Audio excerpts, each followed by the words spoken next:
வணக்கம், நான் ஆர்என் சிவானந்தன், கொழும்பு பங்கு பரிவர்த்தனையிலிருந்து இன்றைய சந்தை தகவல்களுடன்.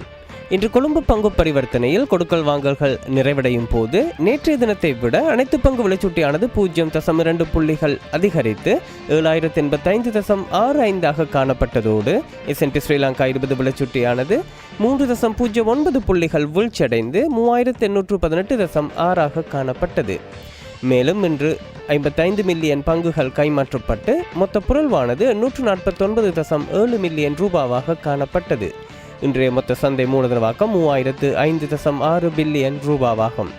இன்றைய வியாபார நாள் நிறைவில் அதிகரித்த விலை அசைவினை எலிஸ் ஃபைபர், உன்னஸ் falls, Kelsey developments, Adam investments மற்றும் சிட்ரஸ் ஹிக்கடுவ ஆகிய பிணையங்கள் கொண்டிருந்தன. அதே நேரம் அதிக செலவினை central investments and finance, SMB leasing, blue diamonds, Bogala graphite மற்றும் மலர்ஸ் அண்ட் பிப்ஸ் ஆகிய பிணையங்கள் கொண்டிருந்தமை குறிப்பிடத்தக்கது.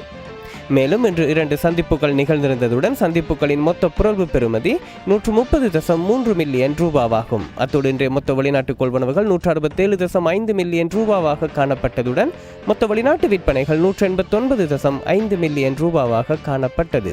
நன்றி. மீண்டும் நாளை சந்தை தகவலுடன் சந்திப்போம்.